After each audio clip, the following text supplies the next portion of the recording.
বাংলাদেশ থেকে পাচারকৃত অর্থ ফেরত আনা অসম্ভব নয়, তবে স্বল্প মেয়াদে এটি সম্ভব হবে না প্রমাণ করতে হবে যোগসূত্র, অর্থাৎ পাচার হওয়া অর্থ ফেরত আনার কোনো সহজ রাস্তা নেই। তবে অন্তর্বর্তী সরকার চেষ্টা চালিয়ে যাচ্ছে পাচার হওয়া অর্থ পুনরুদ্ধারের।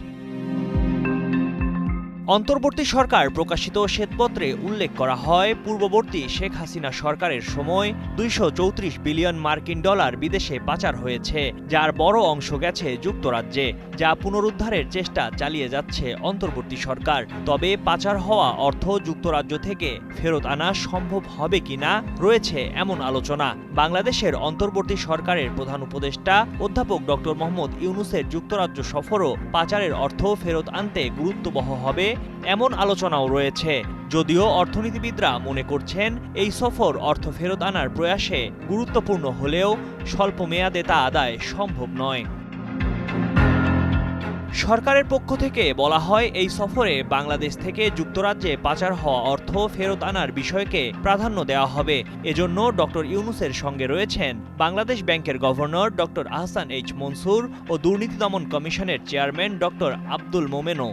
লন্ডনে এক সংবাদ সম্মেলনে প্রধান উপদেষ্টার প্রেস সচিব শফিকুল আলম বলেন, বাংলাদেশ থেকে যে অর্থ যুক্তরাজ্যে পাচার হয়েছে সেটি ফেরত আনার সম্ভাব্য উপায় খুঁজতেই প্রধান উপদেষ্টার সফর সঙ্গীরা কাজ করছেন। তবে রয়েছে নানা চ্যালেঞ্জ।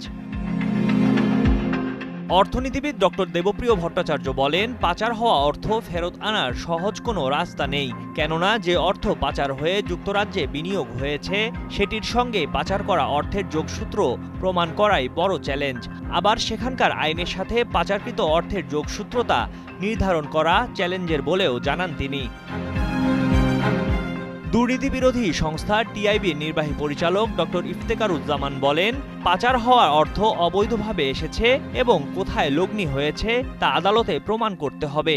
এতে ৫ থেকে ৭ বছর সময়ও লেগে যেতে পারে।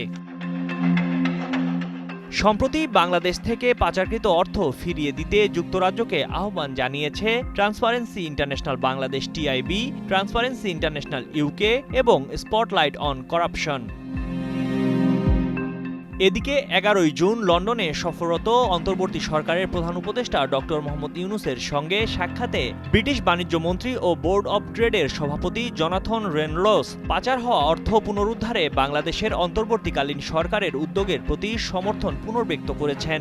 সাক্ষাৎকালে বন্ধুত্বপূর্ণ দুই দেশের দ্বিপাক্ষিক বাণিজ্যিক সম্পর্ক উন্নয়ন ও বিনিয়োগের সুযোগ বৃদ্ধির বিষয়ে আলোচনা করেন ডক্টর ইউনূস ও জনাথন রেনলস।